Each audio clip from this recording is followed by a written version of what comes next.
اور بڑے ہی پیار سے اپنی بیٹی کو اپنے قریب بٹھا کر پوچھنے لگا کہ بتاؤ تمہارے پاس یہ پیسے کہاں سے آئے؟ تمہیں کس نے دیے؟ اس بار وہ بڑی ہی نرمی اور پیار سے بات کر رہا تھا۔ اس نے کہا کہ نہیں بابا، یہ پیسے میں نے جمع کیے ہیں۔ سکینہ نے یہ بات بڑے ہی فخر سے اپنے بابا کو بتائی۔ اب اس کے چہرے پر خوشی جھلک رہی تھی، اس کے دل کی دھڑکنیں تیز ہو گئیں، آنکھوں میں آنسو آ گئے، کہنے لگی بابا میرا خانہ کعبہ دیکھنے کو بڑا دل کرتا ہے۔ میرا دل کرتا ہے کہ حضور صلی اللہ علیہ وآلہ وسلم کے گنبد خضرا کی زیارت کروں، مدینے کی گلیاں دیکھوں، خانہ کعبہ کے صحن میں سجدہ کروں، وہاں بیٹھ کر قرآن پاک کی تلاوت کروں۔ اس لیے میں یہ پیسے حج پہ جانے کے لیے جمع کر رہی ہوں۔ اگر میری قسمت میں حج نہ بھی ہوا تو میں یہ اس لیے جمع کر رہی ہوں کہ اللہ پاک مجھے عمرہ کرا دے۔ کسی نہ کسی بہانے سے میں خانہ کعبہ کی زیارت کرنا چاہتی ہوں، مدینہ کی گلیاں دیکھنا چاہتی ہوں۔ اس لیے میں سالوں سے یہ پیسے جمع کر رہی ہوں اور آج گن رہی تھی کہ یہ کتنے ہو گئے ہیں۔ اس لڑکی نے ساری بات اپنے بابا کو سچ بتائی تھی۔ ساری بات جان کر اس کا بابا حیران رہ گیا، اس کی آنکھوں میں بھی آنسو آ گئے کہ اس نے اپنی ایسی بیٹی کو جنم دیا ہے جس کو اللہ کے گھر سے اور اس کے نبی سے اتنی محبت، اتنی تڑپ۔ اس عمر میں تو لڑکیوں کو اپنے آپ کو سنوارنے سے فرصت نہیں ملتی۔ کبھی کبھار ملنے والے چند روپے اس نے جمع کرنے شروع کر دیے۔ نہ اس کو کھانے کی کوئی لالچ تھی، نہ اس کو پہننے کا کوئی شوق تھا، لیکن آج کل کی لڑکیوں کو تو اتنے شوق ہوتے ہیں، صرف پہننے اور اوڑھنے کا لالچ ہوتا ہے۔ مگر اس عمر میں سکینہ کو مدینے کا لالچ تھا۔ لالچ بہت بری بلا ہے، مگر ایسا لالچ سبھی کو نصیب ہوتا نہیں ہوتا، صرف خوش قسمت انسان ہی کو نصیب ہوتا ہے۔ اس نے اپنی بیٹی کو سینے سے لگایا، اس کو دعا دینے لگا کہ بیٹی اللہ پاک تیرے نصیب میں ہمیشہ کے لیے مدینہ لکھ دے۔ یوں ہی وقت گزر رہا تھا، اس کے ساتھ ساتھ اس کی جمع کیا ہوا رقم بھی بڑھتی رہی، مگر اس کا شوق بھی عمرے کے ساتھ ساتھ بڑھتا جا رہا تھا۔ اس کا شوق، اس کی تڑپ آج بھی برقرار تھی۔ اب تو اس کے بابا بھی شام کو گھر آتے تو وہ بھی اس کے ڈبے میں پیسے ڈال دیا کرتے تھے۔ یہ دیکھ کر وہ بہت زیادہ خوش ہوتی تھی، کیونکہ اس کو اپنی منزل بہت قریب نظر آ رہی تھی۔ یہ 2005 کی بات ہے کہ جب اس نے اپنے پیسے نکال کر دیکھے تو خوشی سے اس کی آنکھوں میں آنسو آ گئے، کیونکہ پیسے اتنے جمع ہو چکے تھے کہ وہ آسانی سے حج کرنے کے لیے جا سکتی تھی۔ وہ وہیں سجدے میں گر گئی، اللہ کا شکر ادا کرنے لگی اور ان پیسوں کو چومتی جا رہی تھی اور اللہ کا شکر ادا کرتی جا رہی تھی۔ اب تو وہاں آسانی سے حج کرنے کے لیے جا سکتی تھی۔ وہ خود کو خانہ کعبہ کا طواف کرتے ہوئے دیکھ رہی تھی، اس کی آنکھوں کے سامنے مکے کی گلیاں گھوم رہی تھی۔ وہ خود کو بیت اللہ اور سبز گنبد کے سائے میں بیٹھا ہوا دیکھ رہی تھی۔ اس کے بعد وہ فوراً سے اٹھی اور اپنے بابا کے پاس گئی اور جا کر ان سے بات کرنے لگی کہ بابا اب کچھ پیسے جمع کر لیں، میرے ساتھ حج کرنے کے لیے چلیں، کیونکہ حج عورت پر اس وقت تک فرض نہیں ہوتا جب تک اس کے ساتھ کوئی محرم نہ ہو۔ اس کے باپ نے اس کے سر پر بڑے ہی پیار سے ہاتھ رکھا اور اس کو اس بات پر آمادہ کیا کہ کچھ ماہ کی اسے مہلت دے دے، تو اس سے وعدہ کیا کہ وہ پیسے جمع کر کے کچھ بچا کر اس کے ساتھ حج کرنے کے لیے ضرور جائے گا۔ سکینہ کے لیے تو یہ صدیاں بن گئی تھی، وہ بڑی بے چینی سے اس دن کا انتظار کر رہی تھی کہ کب وہاں خانہ کعبہ کی دہلیز میں اپنا قدم رکھے، کب حضرت محمد صلی اللہ علیہ وآلہ وسلم کے روضہ مبارک کی زیارت کرے۔ اس نے اپنا پاسپورٹ بھی بنوا لیا تھا۔ اسی طرح 3 ماہ گزر چکے، اس کے بابا کے پاس پیسے کم تھے، اس نے اپنا رکشہ تک بیچ دیا اور اپنے پیسے پورے کیے۔ اب باپ بیٹی دونوں حج کے لیے تیار ہو چکے تھے، وہ اب صرف حج کے مہینے کا انتظار کرنے لگے۔ وہ بچوں کو قرآن پڑھاتی رہی، اس کا باپ اپنا رکشہ بیچ چکا تھا، وہ محنت مزدوری کرنے کے لیے چلا جاتا۔ اس طرح دونوں باپ بیٹی دن گزرتے رہے اور انتظار کرنے لگے۔ جیسے جیسے حج کے دن قریب آ رہے تھے، ویسے ویسے سکینہ کا دل بے چین ہو رہا تھا۔ اس کا بس نہیں چل رہا تھا کہ وہ ابھی خانہ کعبہ میں چلی جائے۔ کبھی کبھی وہ سوچتی کہ ابھی حج کے لیے یہاں سے نکل جائے، مگر شاید قسمت کو یہ منظور نہیں تھا۔ اللہ پاک نے غفلت میں سوئے ہوئے ہم انسان کو جگانے کے لیے زمین کو ہلا دیا۔ اس وقت 2005 میں ایسا زلزلہ آیا کہ ہر طرف تباہی ہی تباہی مچ چکی تھی، جس میں کشمیر کے گاؤں اور شہروں کا نام و نشان مٹ چکا تھا۔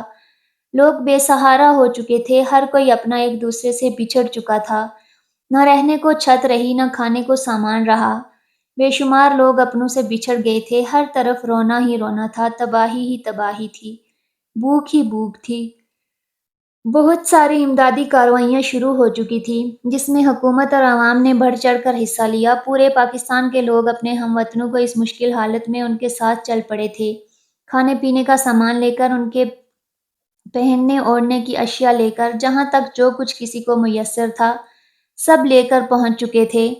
اب جب سکینہ کو اس حال کا علم ہوا تو وہ رو پڑی۔ اس کو یہ سن کر بہت زیادہ دکھ ہوا کہ ہمارے پیارے آقا کی دکھیاری امت کس طرح بھوک سے مر رہی ہے۔ چھوٹے چھوٹے بچے یتیم ہو چکے ہیں، ان کے پاس کھانے کو کچھ نہیں، ان کے پاس نہ کوئی چھت ہے نہ کوئی سامان ہے۔ یہ سب سن کر وہ زاروں کی طرح رو رہی تھی۔ ظاہر سی بات تھی، جس کے دل میں مدینے کی محبت ہو، خانہ کعبہ کی تڑپ ہو، اور اس کے دل میں درد نہ ہو، یہ کیسے ہو سکتا تھا؟ سکینہ اور اس کے باپ نے اپنی ساری جمع پونجی مدینے والے کی امت کے لیے وقف کر دی۔ وہ کہنے لگی کہ ان پیسوں کی مجھے زیادہ ضرورت نہیں، اس وقت ان پیسوں کی ضرورت ان لوگوں کو ہے۔ حج تو میں پھر بھی کبھی کر سکتی ہوں۔ میرے مدینے والے آقا کی دکھیاری امت کے لوگ بھوک سے مر رہے ہیں، اور میں حج کرنے کے لیے کیسے جا سکتی ہوں؟ اگر میں ان پیسوں سے حج کرنے کے لیے چلی بھی گئی تو جس مدینے والے کی میں دیوانی ہوں، کہیں کل قیامت کے دن مجھ سے مدینے والے نے یہ کہہ دیا کہ میری امت کھانے پینے کو ترس رہی تھی تو تم نے کیا کیا، تو اس وقت میرے پاس کیا جواب ہوگا؟ اللہ تعالیٰ کی قدرت دیکھیں کہ اللہ پاک اس کی محبت، اس کی نیکی اتنی پسند آئی کہ اس علاقے میں رہنے والی عورت جو کہ بہت ہی امیر تھی، اس کے بیٹے کے لیے رشتہ لے کر ان کے گھر آئی۔ وہ جانتی تھی کہ یہ بچی بہت نیک اور حافظ قرآن ہے، بچوں کو قرآن پاک پڑھاتی ہے۔ اس نے اس کے باپ سے بات کی تو وہ پریشان ہو گیا، کہنے لگا کہ اس وقت میرے ہاتھ خالی ہیں، میرے پاس اپنی بیٹی کو دینے کے لیے کچھ بھی نہیں ہے۔ اس لڑکے کی ماں نے کہا کہ آپ کی بیٹی کے پاس جو قرآن جیسی دولت ہے، ہمیں صرف وہی دولت چاہیے۔ آپ کی بیٹی کا دہیج بھی میں خود بناؤں گی، مجھے بس اپنی بیٹی کا رشتہ دے دیجئے۔ اس کے باپ نے بغیر سوچے سمجھے اس کا رشتہ طے کر دیا، اور کچھ ہی دنوں بعد اس کی شادی ہو گئی۔ وہ دلہن بن کر اپنے سسرال چلی گئی۔ اب سکینہ کا شوہر سعودی عرب میں اپنا بزنس کرتا تھا۔ شادی کے ٹھیک 15 دن بعد وہ لڑکا سعودی واپس چلا گیا، اور اس نے سکینہ سے وعدہ کیا کہ وہ بہت جلد سکینہ کو سعودی یعنی اپنے شوہر کے پاس بلا لے گا۔ اب ٹھیک 2 مہینے کے بعد سعودی جانے کے لیے سکینہ کے شوہر نے فلائٹ بک کرا دی۔ اس کا شوہر مدینے میں رہتا تھا۔ اس کا شوہر ایئرپورٹ پر اس کا انتظار کر رہا تھا۔ سکینہ اپنی آنکھوں میں آنسو لیے مدینے شہر پہنچ گئی تھی۔ سکینہ مدینہ پاک کی سرزمین میں سوچ رہی تھی کہ کہیں میں یہ کوئی خواب تو نہیں دیکھ رہی۔ وہاں جو مدینے کو دیکھنے کے لیے تڑپتی رہتی تھی، مدینے والے کا ایسا کرنا ہوا کہ اس کو مدینے کا رہنے والا بنا دیا۔ سکینہ اپنی قسمت پر رشک کرتے ہوئے گاڑی میں بیٹھی اور اپنے گھر جانے کے بجائے سیدھا گاڑی مسجد نبوی کے پاس رکی۔ اس نے اپنے جوتے گاڑی میں ہی اتار دیے اور اپنے پاؤں زمین پر رکھتے ہوئے مسجد نبوی کے اندر داخل ہو گئی، اور جیسے ہی اس کی نظر روضہ مبارک پر پڑی تو اس کی آنکھوں میں آنسوں کے فوارے جاری ہو گئے تھے۔ وہ خوشی سے روئے جا رہی تھی۔ اس نے وہاں نماز پڑھی، پھر شکرانے کی نماز ادا کی، اور پھر اپنے گھر کی طرف روانہ ہو گئی۔ وہ راستے میں گاڑی میں بیٹھے ہوئے ان پہاڑوں کو دیکھ رہی تھی اور سوچ رہی تھی کہ 1400 سال پہلے یہاں میرے مدینے والے آقا کھڑے تھے۔ وہ بول رہی تھی کہ یہ پہاڑ کتنے خوش نصیب ہیں جنہوں نے میرے نبی صلی اللہ علیہ وآلہ وسلم کو دیکھا ہوا ہے۔ پھر وہ کعبہ کی طرف روانہ ہو گئی۔ کعبہ پر نظر پڑتے ہی اس کے یہی جذبات و آنسو اور سجدے کے ذریعے اپنے اللہ کا شکر ادا کر رہی تھی، جس نے اس کی محبت اور تڑپ کو منزل بخشی تھی۔ آج اس کو یاد ہی نہیں کہ اس نے کتنے عمرے اور کتنے حج کر لیے۔ اس کا ہر خواب پورا ہو چکا تھا۔ اس کے باپ نے اس کو دعا دی تھی کہ بیٹی، اللہ پاک تیری قسمت میں مدینہ لکھ دے، اور وہ ہم مدینہ کے مکین بن کر رہ گئی۔ بچپن سے جوڑے گئے پیسے مشکل وقت میں امت کو دینے والی کو اللہ پاک کیسے مایوس کر سکتا تھا؟ سبحان اللہ۔ آخر میں اللہ پاک سے یہی دعا ہے کہ اے ہمارے پروردگار، ہم سب کو بھی حج بیت اللہ کی زیارت کی توفیق عطا فرما۔ ہم تیرے سامنے جولی پھیلا رہے ہیں، تو ہماری دعاؤں کو سن رہا ہے، اور تو ہی ہماری دعاؤں کو قبول کرنے والا ہے۔ تو بڑا کریم ہے، ہماری دعاؤں کو قبول فرما۔ میرے مولا، تو رحمان ہے، تو رحیم ہے، تو رزاق ہے، تو خالق ہے، تو مالک ہے۔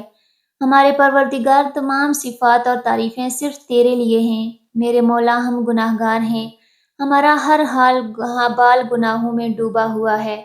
میرے مالک، ہم شرمندہ ہیں، ہمیں معاف کر دے۔ میرے مولا، تو ہمارے ماں باپ پر، ہمارے بہن بھائیوں پر، ہمارے رشتہ داروں پر، ہمارے دوستوں پر اور جو اس دعا کو سن رہے ہیں یا اللہ پوری امت مسلمہ پر اپنا رحم فرما۔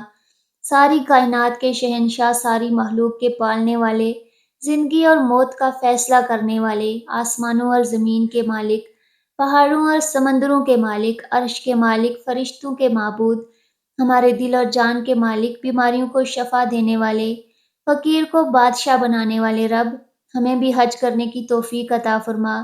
ہماری تڑپ کو تو ہی سمجھ سکتا ہے، ہماری محبت کو تو ہی سمجھ سکتا ہے۔ اللہ ہم جانتے ہیں کہ ہم تیرے گناہ گار بندے ہیں، تیرے بدکار بندے ہیں، لیکن میرے اللہ ہم تیری ہی پاکی بیان کرتے ہیں۔